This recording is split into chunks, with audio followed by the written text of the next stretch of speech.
ये जो बड़ा शिवलिंग है ना, इसके नीचे इतनी संपत्ति, इतनी अशरफियाँ हैं, इतने को पूरा ही भरा पड़ा। मैं तुझ में हूँ, तू मुझ में है, ऐसा दर्शा रहा है मर्डेश्वर महादेव। और ये लाखा मंडल नया नाम है। अब मर्डेश्वर महादेव ये जो नाम है वो इसलिए है क्योंकि ये शिव की वो धरती है कि जहाँ पे व्यक्ति भी कुछ पल के लिए जीवित हो जाता है। कि जब यज्ञ समाप्त हुआ तो 3 महीने तक सूर्यदेव दिखाई नहीं दिए इस क्षेत्र में।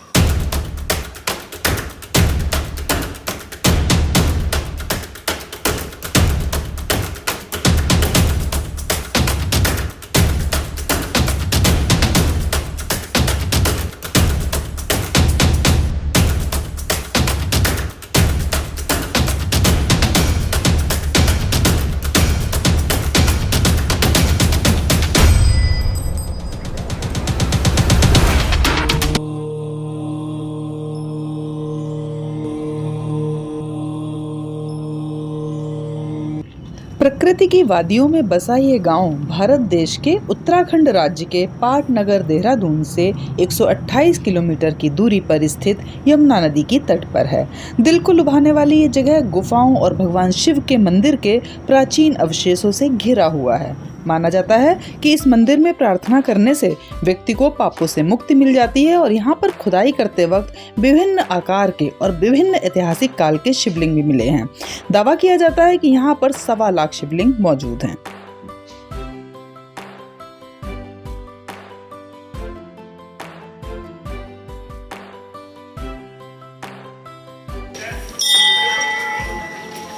और दोस्तों ये है वो प्रवेश द्वार जहाँ से शुरू होती हैं वो गलियाँ जो पहुँचाती हैं हमको लाखा मंडल के मंदिर तक।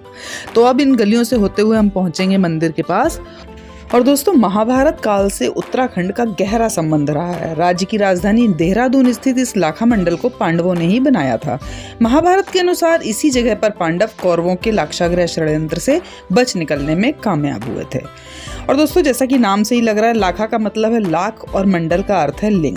तो महाभारत की एक अन्य कहानी के अनुसार जब पांडव महाभारत के युद्ध के बाद हिमालय आए तो उन्होंने इस मंदिर का निर्माण करवाया। उन्होंने यहाँ पर 1 लाख शिवलिंगों की स्थापना की थी। 1 लाख शिवलिंगों के कारण इस जगह का नाम लाखा मंडल रखा गया। लाखा मंडल मंदिर केदारनाथ की शैली में बनाया हुआ है और इसके गर्भगृह में भगवान शिव, पार्वती, काल भैरव, कार्तिकेय, सरस्वती, गणेश, दुर्गा, विष्णु और सूर्य हनुमान जैसी बहुत सारी मूर्तियां हैं। तो हम देखिए दोस्तों सामने आ रही हैं भेड़ बकरियां, कितनी सुंदर लग रही हैं। और हम मंदिर के लगभग पास में पहुंचने वाले हैं और सामने देखिए एक और पानी की टंकी के पास भी कुछ नज़ारा देखिए छत पे। ये देखिए कितने आराम से बैठ गई हैं ये। चलिए अब बढ़ते हैं थोड़ा सा और आगे और हम ये नीचे घोड़े जा रहे हैं। ये भी देखिए काफ़ी सारे जानवर इधर गांव में दिखाई दिए हैं हमें।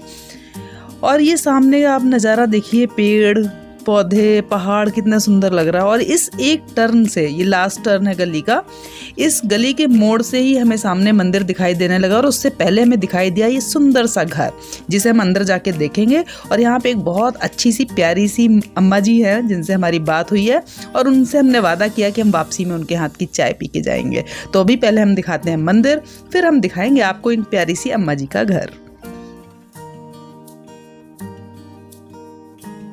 मैं हूँ लाखा मंडल क्षेत्र में। तो इस लाखा मंडल या लाखा मंडल क्षेत्र जो है, यहाँ पे कहते हैं कि जो कौरवों ने है वो लाक्षागृह की स्थापना की थी इस जगह पे जहाँ पे मंदिर बना हुआ है।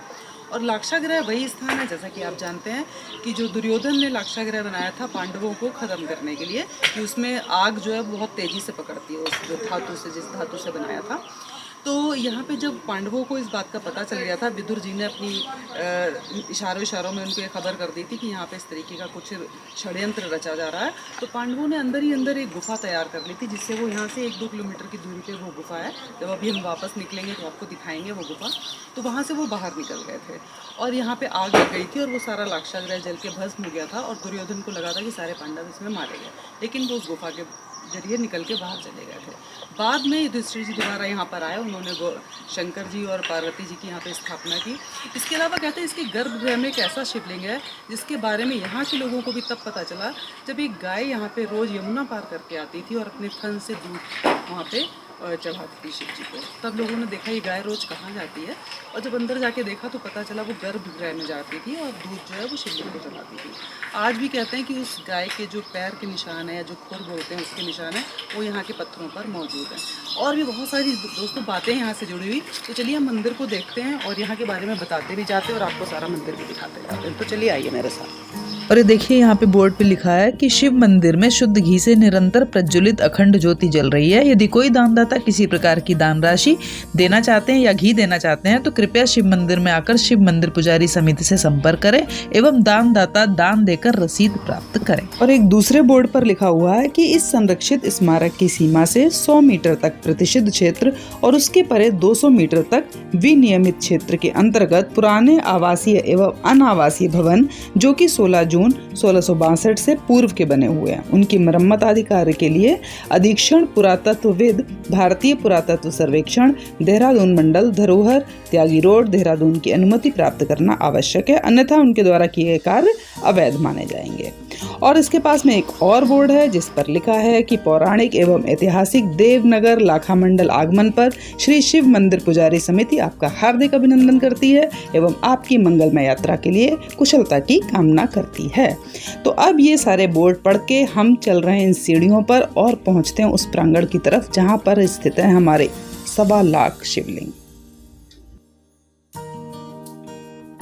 और दोस्तों ऊपर पहुंचते ही लेफ्ट साइड में काफ़ी सारे इंस्ट्रक्शंस लिखे हुए हैं और जो एक पढ़ने में ठीक से आ रहा दूर से ही उस पर लिखा हुआ है कि please come forward to protect our cultural heritage. और दोस्तों आप इसे संयोग कहिए या फिर ईश्वर की कृपा कि हमें जो रास्ते में एक बहुत सुंदर सा लकड़ी का घर दिखाई दिया था जो सबसे अलग था आसपास के घरों से, और वहाँ पर जिन अम्मा जी से हम मिले थे उनके बेटे का नाम था मनोज गौर, और जो संयोगवश वो इसी मंदिर के पुजारी भी है, जो कि हमें नहीं पता था। वो हम अचानक से उस घर में पहुँच गए थे और उनसे मुलाकात हो गई।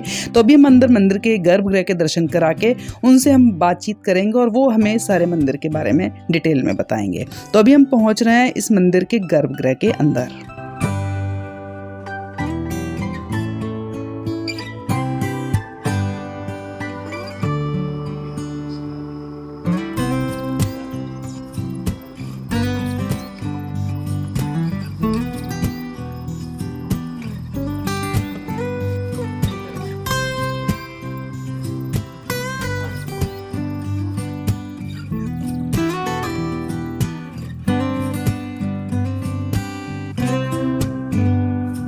दोस्तों इस गर्भगृह की और इस गर्भगृह के अंदर के शिवलिंग की खोज तब हुई जब यमुना नदी पार करके एक गाय रोज यहाँ पर आती थी और दूध से लिंग का अभिषेक किया करती थी।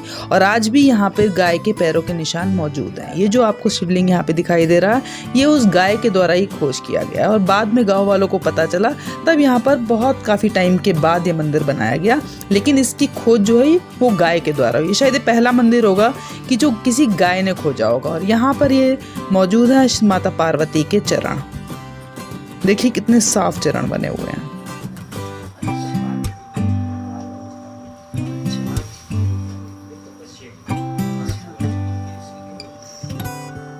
तो अब हम दोस्तों श्री मनोज गौर जो कि यहाँ के पुजारी हैं उनके मुंह से सुनेंगे यहाँ की पूरी हिस्ट्री। टूटा सा नहीं लग रहा है ये? हाँ ये टूटा हुआ है, इसलिए टूट गया ना कि मतलब क्या होता है जब युग बदलता है तो प्रलय होता है। तो कभी यहाँ जो मंदिर रहे हैं पहले, ये जो आप मंदिर आपने जो अंदर शिवलिंग देखा ना, ये कोई बनाया हुआ नहीं है, ये रखा हुआ नहीं है, ये अद्भुत है।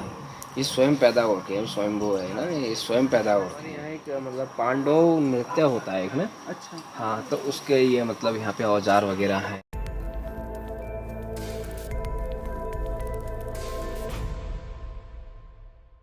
लाखामंडल में जो आर्क है ना, तो ये वो जगह है जहाँ आप चारों युगों के शिवलिंग के दर्शन कर सकते हैं।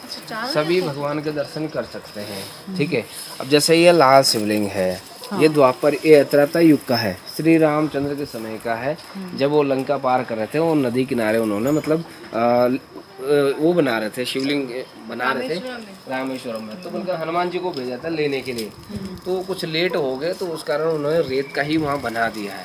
तो लाल रंग का जो शिवलिंग या तो वहाँ शुद्ध रामेश्वर में मिलेगा या तो लाखामंडल में मिलेगा आपको। इस कलर का शिवलिंग सिर्फ दो जगह है, या तो रामेश्वरम या फिर ये द्वापर युग का है। हाँ वो द्वापर युग में बोलते हैं कि श्री कृष्ण जी का जब जन्म हुआ था तो उनको मतलब हरा भरा चाहिए था ये वाला सारा। हाँ, ये ग्रीन कलर का ग्रीन है। कलर का है। हाँ। ये द्वापर युग का है। अच्छा। हाँ, और ये वाला शिवलिंग ये सारे मतलब कलयुग के ही हैं। यहाँ पे बोलते हैं जो लाखामंडल में जो 1.25 लाख शिवलिंग है ना, तो ये शिवनगरी बोलते हैं इसको, क्योंकि यहाँ पे 1.25 लाख शिवलिंग, 1.25 लाख शिवलिंग। 1.25 लाख शिवलिंग है। वो लाखा मंडल लाख से वो हो हाँ, रहा है। लाखामंडल जो है एक तो लाखों मूर्ति है। इसका नाम जो पुराना नाम जो लाखामंडल का है ना, वो मड़ा है। बड़ा मड़ा यानी ये जो मंदिर आप देख रहे हैं, जो अंदर शिवलिंग के जो दर्शन करे ना आपने, वो श्री मरडेश्वर महादेव के नाम से ये मंदिर का नाम था द्वापर युग में, मरडेश्वर महादेव। और ये लाखामंडल नया नाम है। अब मरडेश्वर महादेव ये जो नाम है वो इसलिए है क्योंकि ये शिव की वो धरती है कि जहाँ पे व्यक्ति भी कुछ पल के लिए जीवित हो जाता है। हाँ, ये मैंने सुना था कि जय और विजय करके दो यहाँ पे मूर्तियाँ थी। उनके आगे मृत शरीर आता था तो गंगा जल अगर डालो तो वो कुछ पल के लिए जीता था और वो गंगा जल पी के फिर मर जाता था। तो ये मंदिर जो देख रहे हैं ना, तो केदार बाबा का और ये जो मंदिर है वो सेम है ना। शिव के कुछ विशेष ऐसे मंदिर हैं और ऐसे मठ हैं, उनमें से एक लाखामंडल भी है, जैसे केदारनाथ भी है। त्रियोगी नारायण भी कुछ ऐसे ऐसा ही ये मिलेगा। त्रियोगी नारायण भी हाँ, ऐसा ही मिलेगा आपको। तो चलिए दोस्तों, लगाते हैं एक परिक्रमा हम अपने मरडेश्वर महादेव की। और यहाँ मौजूद है हमारी महिषासुर मर्दनी, उनके करते हैं दर्शन। और जैसा कि आप नाम से ही जान रहे हैं, महिषासुर मर्दनी राक्षस जो था हमारा महिषासुर, उसका मर्दन करने वाली देवी, उनको कहते हैं महिषासुर मर्दनी। बहुत सुंदर काली रंग की पत्थर की मूर्ति बनाई हुई है।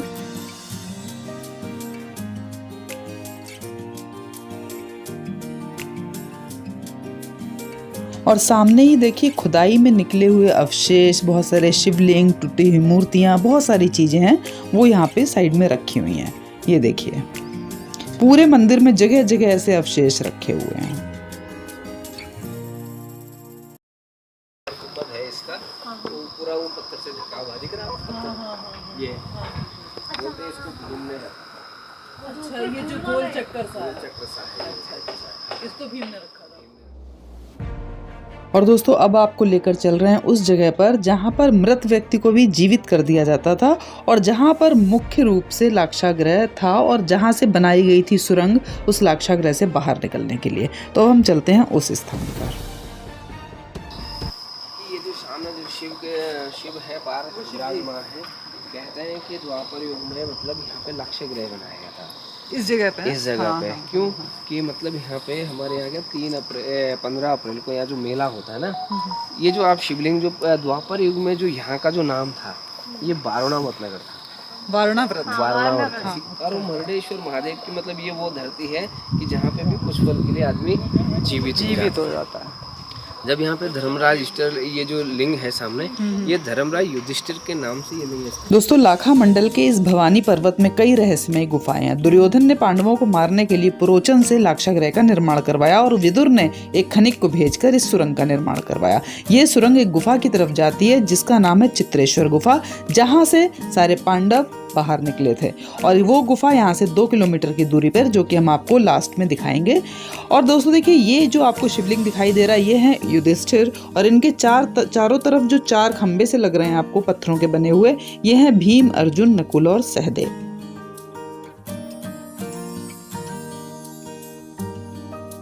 ये यहाँ पे मतलब मृतक व्यक्ति को यहाँ रखते हैं कि मतलब जैसे ही फिर यहाँ रखते हैं, पुजारी जन जैसे आते हैं, राम राम ने बोला तो राम राम बोल देते हैं, गंगा जल पी के अपना बैकुंठ धाम को चले जाते थे। क्योंकि यहाँ से हिसाब किताब होता था, जैसे ये इधर है तो भाई कितना बुरा करा है तो उनका हिसाब किताब इधर है। ये इधर मतलब ये द्वारपाल है, ये यमराज धर्मराज युधिष्ठिर वो है, वही यमराज है। हाँ, तो ये जो मसान की खोपड़ी है ना, इनकी लगी हुई ऊपर, ठीक है। तो वो मतलब ये दिखाते हैं कि मतलब भाई अच्छा जो इनके माथे पे लगी हुई है, ये पहले दर्शाते हैं कि भाई कितना इंसान ने बुरा किया है, तो वो मतलब इधर काउंट होता है। कुछ अच्छा किया है तो फिर वो इधर काउंट होता है। अच्छा ये न्याय के हैं, ये न्याय के हैं, तो ये है वो मसान के हैं और ये न्याय के हैं। हाँ, तो ये दिखाते हैं कि मतलब कितना सारा बुरा कैलकुलेशन उधर हो गया, अच्छा कैलकुलेशन इधर हो गया। उसके बाद बीच में युधिष्ठिर जी का राज्य है। और वो सबसे मेन बात है कि यहाँ की जो शिव धरती है उसके चरणों से जो है यमुना वहाँ बह रही है। हाँ, तो ये यमराज की बहन है। हाँ, आप जो शनिदेव और यमराज भी वार्तालाप कर रहे हैं, जो भी करते हैं, वो सारा मतलब वहाँ काउंट होता है। अच्छा, वो वहीं काउंट होता है कि हम क्या बोल रहे हैं, किसे झूठ बोला, अच्छा बोला, या प्यार से बोला, किससे झगड़ा किया, हर पल की जो खबर है वो वहाँ काउंट होता है सारे। हाँ जी। तो चलिए दोस्तों, आपको जरा पास से दर्शन करा देते हैं युधिष्ठिर के भीम, अर्जुन, नकुल और सहदेव के जो नाम से यहाँ पे स्थापित किया गया। और सबसे मुख्य बात, इस शिवलिंग की जगह पे खड़े होकर जो पीछे के पहाड़ और जो झंडा लहरा रहा है, इस चारों तरफ का इतना बढ़िया वातावरण है कि यहाँ पर बैठने और आने के बाद आपको ऐसा लगेगा कि यहाँ के अलावा कहीं ना जाएं। बहुत ही सुंदर वातावरण है, बहुत ही सुंदर। इतनी ठंडी हवा चल रही है, पहाड़ है सामने, झंडा लहरा रहा है और नीचे से जमुना नदी का बहाव है। मतलब इससे अच्छी जगह और क्या होगी, आप देखिए। और शिवलिंग ही शिवलिंग चारों तरफ नज़र आ रहे हैं, अवशेष में भी, मंदिर में भी, हर जगह। चलिए आगे बढ़ते हैं और देखिए दोस्तों, इस सारे रास्ते में आपको दिखाई दे रहे सारे अवशेष हैं ये। दोस्तों, दिल को लुभाने वाली ये जगह जो है ना, गुफाओं और भगवान शिव के मंदिरों के प्राचीन अवशेषों से घिरी हुई है पूरी।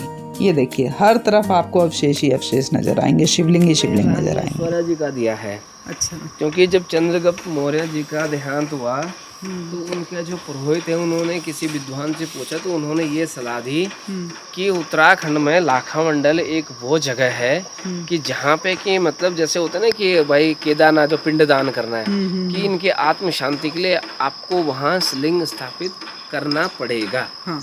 तो वो यहाँ पे आए तो उन्होंने भी लिंग स्थापित किया हुआ है यहाँ पे। कहाँ पे सारे लिंग? वो सारे इसी में, यहाँ 1.25 लाख अच्छा, हम शिवलिंग इसके है। अंदर नहीं जा सकते? नहीं जा सकते। यहाँ पे 1.25 लाख शिवलिंग की स्थापना है। ये अभी निकली रे खुदाई में, ये लाखामंडल सारा मतलब मूर्तियों के मंदिरों के ऊपर ही है। अच्छा, तो इसका मतलब जो 1.25 लाख शिवलिंग है वो दबे हुए हैं अभी। हाँ, दबे हुए हैं। ये 2007 में खुदाई हुई थी। पहले हम लोग यहाँ क्रिकेट खेलते थे।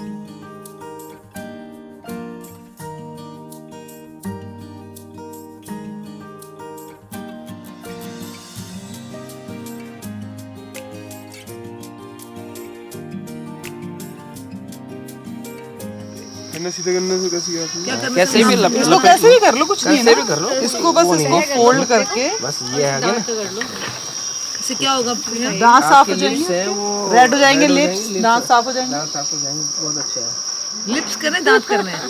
नहीं दांत करो आप, लिप्स में तो ऑटोमेटिक लिप्स में अपने आप आ जाएगा। लिप्स में एक अलग ही वो हो जाएगा इसका। क्या चीज़ है? क्या चीज़? अखरोट का पत्ता। अखरोट लगे हैं यहाँ पे? कहना इसी अखरोट का है। ये और वो ऊपर है। नीचे नहीं गए तो हो नहीं सकते। मैंने कभी लाइफ में थोड़ी नहीं अखरोट दिए। तब तो चढ़ना पड़ेगा। और नहीं चढ़दा रहे रहने भैया। वो चार चढ़ा ली गया मुझसे, कैसे जा रहा था? हाँ वही क्योंकि ऊपर है, पेड़ बड़े हैं। और दोस्तों, अब हम आपको लेकर चल रहे हैं चिंताहरण महादेव की तरफ। चिंताहरण महादेव जिनके दर्शन से होती हैं सारी चिंताएं दूर, और वो एक ऐसा शिवलिंग है कि जिस पर जैसे ही आप जल चढ़ाएंगे वैसे ही आपको अपना प्रतिबिंब उस शिवलिंग में नजर आने लगेगा। बहुत ही अलग तरह का शिवलिंग है जो शायद ही कभी आपने देखा हो। तो हम आपको ऐसे शिवलिंग के दर्शन कराएंगे और आपकी जो भी चिंता होगी वो दूर करेंगे वो शिव जी। ऐसी कामना के साथ हम चल रहे हैं चिंताहरण महादेव की तरफ। लेकिन उससे पहले हमें दिखाई दे रही है काली माता का एक छोटा सा आसन सा बनाया हुआ है, पत्थर है, मूर्ति नहीं है। तो पहले हम काली माता के दर्शन करते हैं, फिर बढ़ते हैं आगे।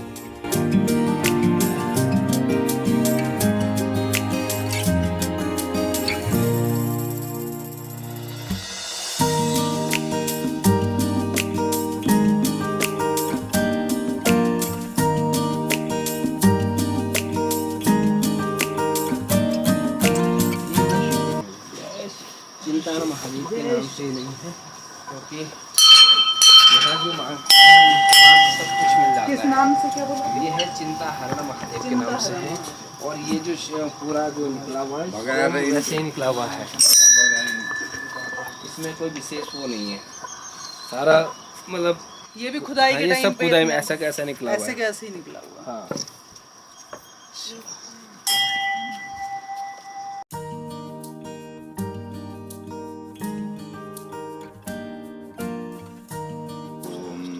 चढ़ाओ सौराष्ट्र सोमनाथ शैल्य मल्लिकार्जुन उज्जैन सेतु रामेश्वर नागेश्वर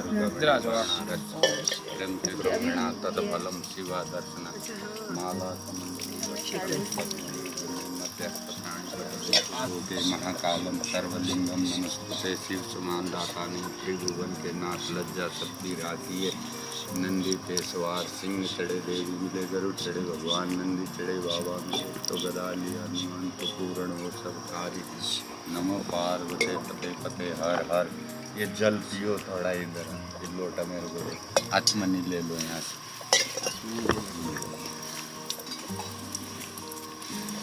यहाँ अनेकों शिवलिंग हैं पर ऐसा शिवलिंग नहीं है कि आप दिखो इसमें।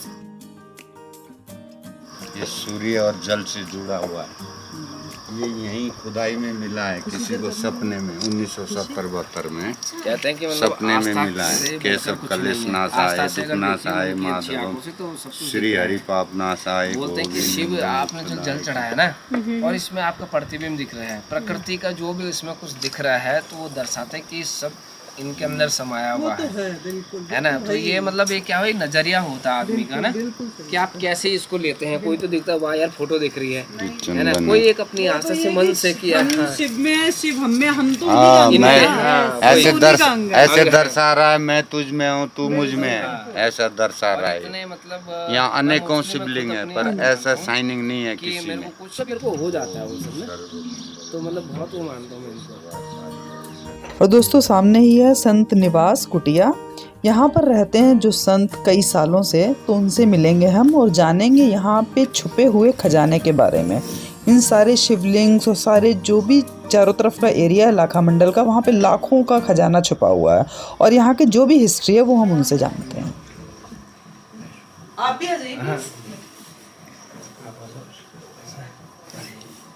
ये हमारे गुरुजी हैं। ये जो देवनगर है ये आज का नहीं अनादिकाल का है। मतलब कि 6000-7000 वर्ष ही नहीं, कम से कम 16-17 वर्ष से वैकुंठ है ये।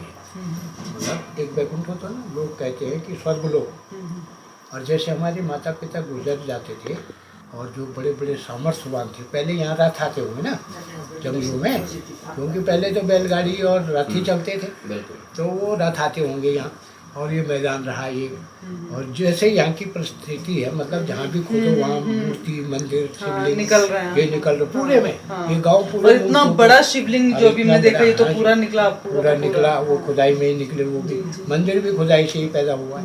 तो ये जो है बहुत पौराणिक देवनगर है और ये वैकुंठ था। लोग अपने माता पिता पितृ जो भी गुजर जाते थे उनको यहाँ स्थान देने के लिए लिंग के रूप में मतलब स्थापित करते थे।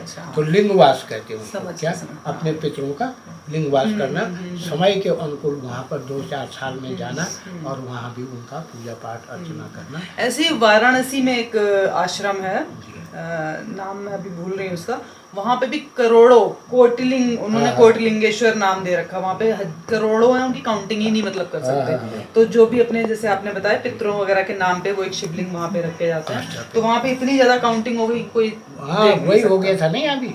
तो ये वो देवनगर है वैकुंठ, जहाँ पितरों को लिंगों के स्वरूप में स्थापित करके जो ईश्वरा देवी ने किया। ईश्वरा देवी का लिखा ना कि ये जो मंदिर का निर्माण है ये राजा जलंधर की पुत्र वधू ने यहाँ पर अपने पति के मृत्यु के पश्चात वो बात की है।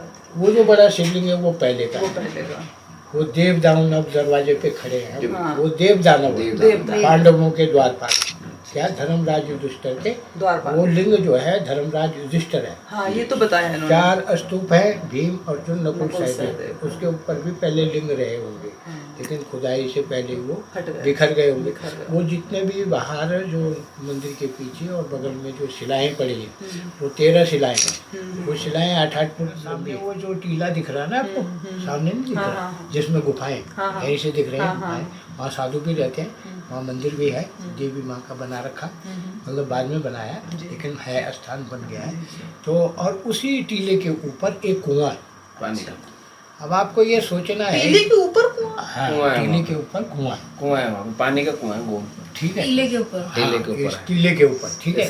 अब आपको ये सोचना है कि नीचे नदी है, उस साइड भी नदी है, इस साइड भी नदी है, तो वो कुएं का क्या मतलब है? हाँ वही ना। और फिर कुआं कहाँ तक गया होगा? गया नहीं, वो सामने बैंड है ना, वहाँ चट्टान है, वो कुआं चट्टान के ऊपर ही बीच में से निर्मित किया गया। फिर चारों तरफ से जब वो निर्माण हो गया तो उसके चारों तरफ से ऐसा मसाला डला हुआ है कि जैसे कि दाल उड़द की दाल, वो सुरकी, पत्थरों में पत्थर से पत्थर मिला के चिपकाते हैं। सुरकी और चूना, वो मसाला बना के और पूरा उस कुएं के चारों तरफ डाल दिया, ऐसे क्या पूरा फैला दिया नीचे तक, उस चट्टान तक नहीं और भी नीचे तक, और वो फैलाकर उसके ऊपर में मलबा डाल दिया, ठीक है ना।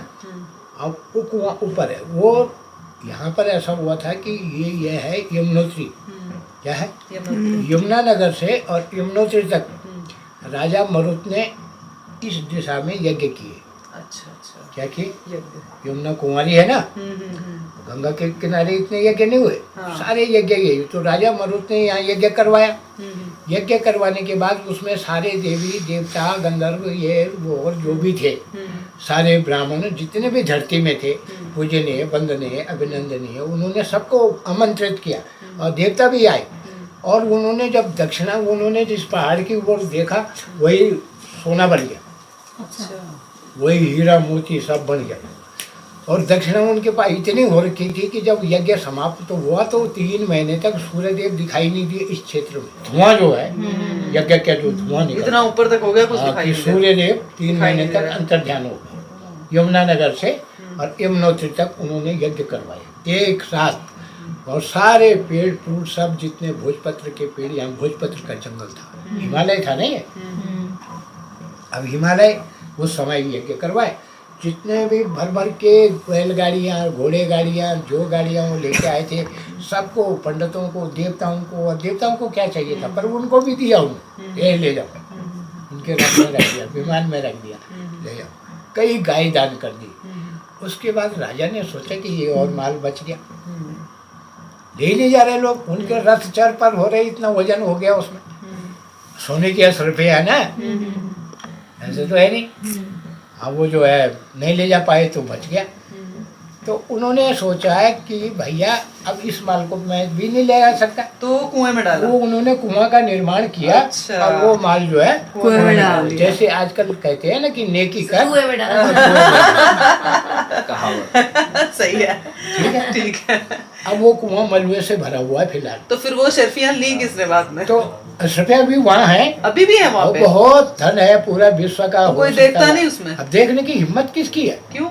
घेरा वाला ना, कितना नीचे अभी आप जाए, हम गए उस कुएं के अंदर, उसके अंदर मलबा भरा हुआ, पत्थर पुत्थर जो भी गया, एक पत्थर डाल, जब कुछ दिखाई नहीं उसको, है ना। पहले ही उन्होंने लेप कर रखा, उसके नहीं तो ऐसे गवर्नमेंट वगैरह चाहे तो वो तो चेक करवा सकते हैं। गवर्नमेंट के अंदर कम नहीं है। अच्छा, आप ये समझिए कि हमारे देश के अंदर अभी इतना संपत्ति दफन है और वो सब सामने है, लेकिन वो निकालने नहीं हो पा रही है। उनसे नहीं हो, टाइम नहीं उनके पास, टाइम नहीं है। और उनको पता है भाई सोने की चिड़िया ऐसे नहीं थी, बिल्कुल बिल्कुल सही बात। ये सोने की चिड़िया आज भी है, तब भी थी और तब तक रहेगी जब तक हम इस सूरज चांद को देखते रहेंगे। हमारे बाद भी बच्चे आएंगे, बच्चों के बच्चे आएंगे, सब देखेंगे, लेकिन एक दिन तो सब नासी होना है ना, वो फिर वहीं दब जाएगा। यही बहुत संपत्ति पड़ी है, ये जो बड़ा शिवलिंग है ना, इसके नीचे इतनी संपत्ति, इतनी अशरफियाँ हैं, इतने को पूरा ही भरा पड़ा। अंग्रेजों ने उसको खोला इधर से, इस साइड से ना, जिधर से आप इधर आए, तो अंग्रेजों ने सेना भेजी और उसको खोला, और वहाँ से जैसे ही फोड़ा तो वो काले वाले नहीं होते, उन्हें भिरल बोलते, भौरे, काले भौरे बड़े बड़े, वो निकले, वो अंग्रेजों पे चिपक गए, और अंग्रेज में भगदड़, और भगदड़ के बाद उन्होंने कहा जैसे तैसे बंद करो उसको, तो उन्होंने वो बंद करा। अभी भी वहाँ पर सबूत है। जब तक कि कोई चाहेगा नहीं, जब तक वो नहीं चाहेगा, हाँ, तब तक तो किसी के हाथ में नहीं, इनको मिल जाएगा जो यहाँ के रहने वाले, लेकिन नहीं, जिसकी किस्मत इनके में लिए- होगा उसी को मिलेगा। इनके लिए परमिशन नहीं है। अब वो सरकार करती नहीं है। अब जब हम यहाँ थे तो हमने बहुत कोशिश करी, हमने खुद भी खुदाई करी। इसके पीछे हमें चांदी के सिक्के मिले थे, ये कुटिया है ना, इसके पीछे एक बालक है अतरदन, मंदिर समिति का सचिव, तो वो जो है आया, हमने कहा यार मुझे सपना सा हुआ, यहाँ पीछे कुछ है। क्या है? मैंने कहा चलो देखते हैं। उसे मैंने गैंती फावड़ा दिया, पीछे चले गए, हम भी वहाँ बैठ गए। तो उसने खोदता गया, तो एक स्तूप आ गया, ऐसे सर नहीं, पत्थरों का चना हुआ ऐसा स्तूप आ गया, जैसे वहाँ पर वो आ गया। तो हमने कहा खोदो, वो खोदता रहा। हमने कहा इसको नुकसान नहीं होना, इसके बगल में खोदते रहो। खोद दिया, खोदते खोदते 6 फुट हो गया। फिर वहाँ से एक मटकी निकली उसकी गैंती पर, गई थी, मिट्टी में घुस गई मटकी के अंदर। अब वो निकले, उसने यूं करा, अब वो मटकी इधर को गिर गई जहाँ ये नल है पानी का। अब हम आए, हमें लगा कि उसके अंदर कुछ है, क्योंकि मटकी अभी फूटी नहीं थी, थोड़ा सा साइड से टूट चुकी थी। हम आए तो जैसे ही हमने उसको उठाया तो हमें एक लकड़ी भी वहीं पर मिल गई, जैसे कि कोई हथियार है वो। और अब उसी के लिए दिया गया कि छोड़ो इसको, है ना। वो हमने मिट्टी हटाई जब, तो हटाते हटाते तल तक हम पहुंच गए। मिट्टी हम हटाते रहे, गिरती रही मिट्टी। फिर हम वहीं जाके बैठ गए, वो खोल रहा था, फिर हम लगे रहे। वो उसमें इतने से सिक्के इकट्ठे हो गए आपस में चिपक गए। अरे मैंने कहा बस हो गया, मत करो, जो दिखा था वो मिल गया।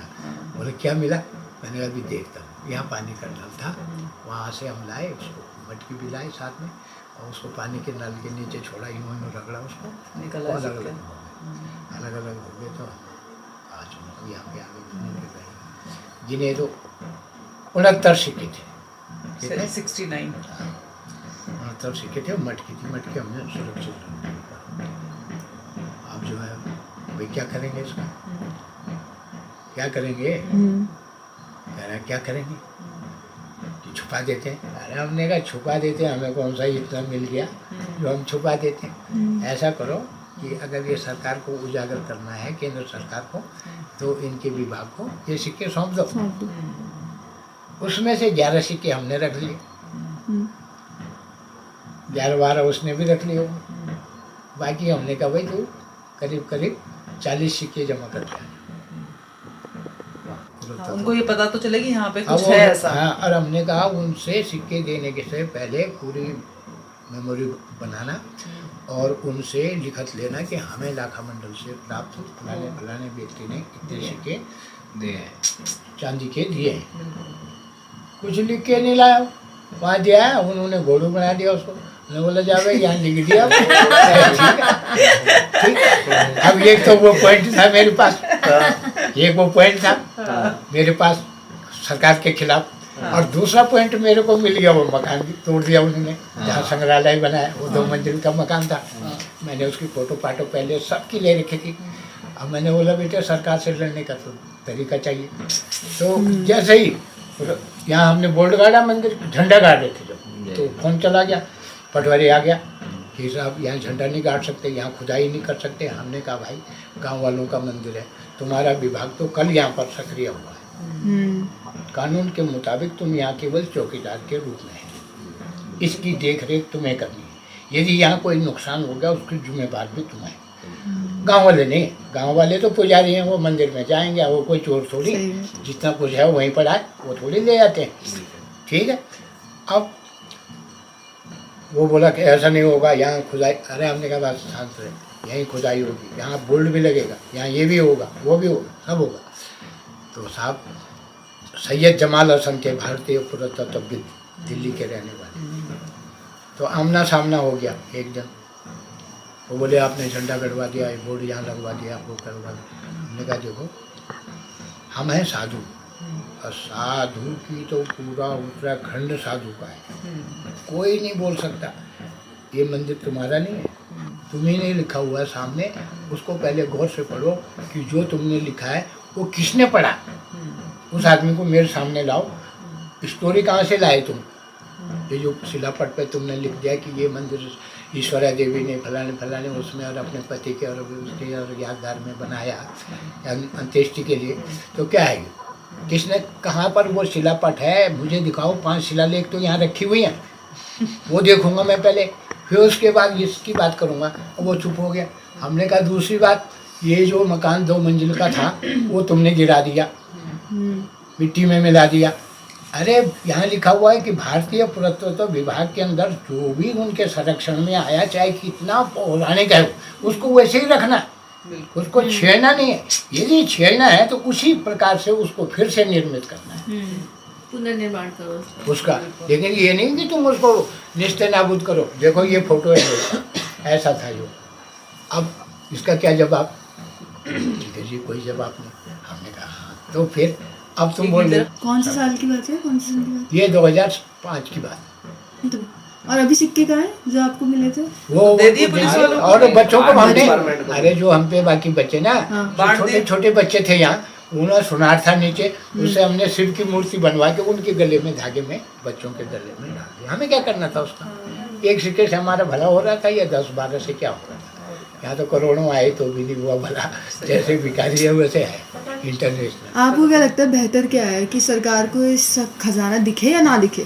अरे दिखे, हम तो कह रहे हैं दिखेगा तभी तो कुछ अरे आएगा। हमें आदेश दो, हम खुदवा देते हैं। और क्या, सही बात है। सरकार हमें आदेश दे, इनका तो मतलब है काम करने को हम तैयार है, मैं ऑर्डर तो मिले ऊपर से। लाखा मंडल में खुदाई करो, यदि हम जहाँ खोदेंगे वहाँ नहीं निकलेंगे अशरफियाँ, सिक्के, चांदी, लोहा, तांबा, पीतल, अच्छा सब भरा कुछ पड़ा मिलेगा। हुआ सब है। भरा भरा पड़ा पड़ा। इसके नीचे।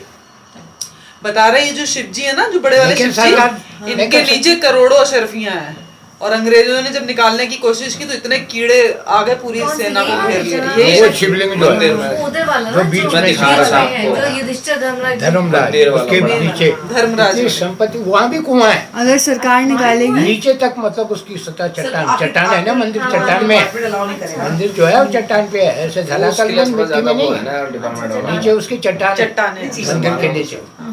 पंडित जी, अगर सरकार निकालेगी तो फिर तो मूर्ति तोड़नी पड़ेगी, कौन सी मूर्ति? जो कुछ शिवलिंग भी में नहीं रखा है। तोड़ना पड़ेगा, साइड से नहीं हो सकती। साइड साइड से नीचे नीचे से खुदाई हो जाएगी, वो चीज वहीं रहेगी। वो चीज जहाँ है वहीं फिर निर्माण दोबारा से बनवा दो। ये किनका वो है फोटो?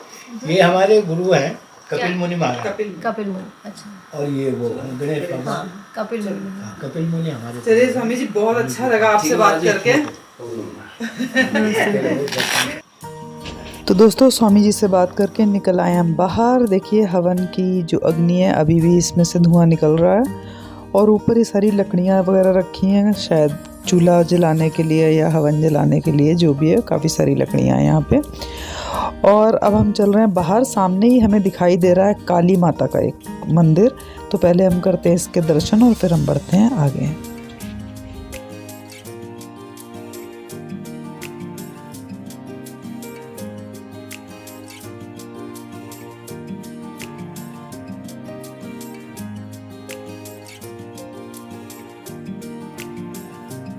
और ये जो ढोल दिखाई दे रहा है, यहाँ पे पूजा आरती वगैरह होती है, यहाँ पे जो भी समारोह होता है उसमें बजाते हैं। और रास्ते में ये देखिए बकरियाँ क्या आराम से बैठी हैं। अब हम पहुँच गए हैं प्यारी सी अम्मा जी के घर में और आपको पिलाते हैं चाय। देखिए क्या मज़ेदार चाय बनाती है हमारी अम्मा जी, और घर कितना अच्छे से इन्होंने अंदर से सजा रखा है, बहुत सारा अच्छी तरीके से पूरा मेंटेन किया हुआ। छोटी सी जगह को भी इतने अच्छे से डेकोरेट किया। और यहाँ पे हमें पुजारी जी ने अखरोट भी अपने हाथों से तोड़ के खिलाए हैं, जो कि बहुत ही स्वादिष्ट हैं। पेड़ के टूटे हुए, यहीं गांव के अखरोट हैं सारे। और चूल्हा देखिए 3-3 उसमें जगह बनी हुई है, जैसे गैस में होते ना 3-4 चूल्हे, वैसे इसमें भी हैं। और ऊपर देखिए जो बक्सा लकड़ी का है, इसमें इन्होंने देवी माता की स्थापना की हुई है। तो सारे दिन बंद रखती हैं देवी माँ को, सिर्फ सुबह पूजा होती है, फिर उसके बाद उसी बक्से में वो बंद रहती हैं। और चूल्हा तो मुझे बहुत ही अच्छा लगा कि 3 चीज़ें एक साथ बनाई जा सकती है, और बहुत ही अच्छी चाय अम्मा जी ने बनाई। थैंक यू इनके लिए। और इनके पास रुकने की व्यवस्था भी दोस्तों, अगर आप इस मंदिर को देखने आना चाहें और रुकना चाहें तो आप इस प्यारे से लकड़ी के घर में रुक भी सकते हैं। और अब हम आ रहे हैं मंदिर से बाहर और देखिए रास्ता कितना बढ़िया सा लग रहा है। रास्ते में गाने बज रहे हैं, अब अपने आप ही नाचने का दिल करने लगता है ऐसे गाने सुन के। बहुत ही अच्छा लगा यहाँ पे, तो हम बहुत ही खुश हैं और यहाँ के पहाड़ी गाने सुन सुन के और भी मज़े ले रहे हैं। और ये प्यारे प्यारे से जानवर देखो हमारे चारों तरफ इकट्ठे हो गए हैं, इनको थोड़ा सा प्यार व्यार करके हम निकलते हैं यहाँ से। और दोस्तों कभी भी आप लाखा मंडल आएँ तो आप यहाँ का सारा ये जगह तो घूमेंगे ही, साथ में ये अम्मा जी का घर देखना मत भूलिएगा। और आपको यहाँ आने के लिए ये मसूरी और यमुनोत्री के बीच में पड़ता है, तो आप यहाँ पे आराम से आ सकते हैं, क्योंकि गाड़ी जो पूरी एंड तक पहुँच जाती है, तो आने में कोई भी दिक्कत नहीं होगी।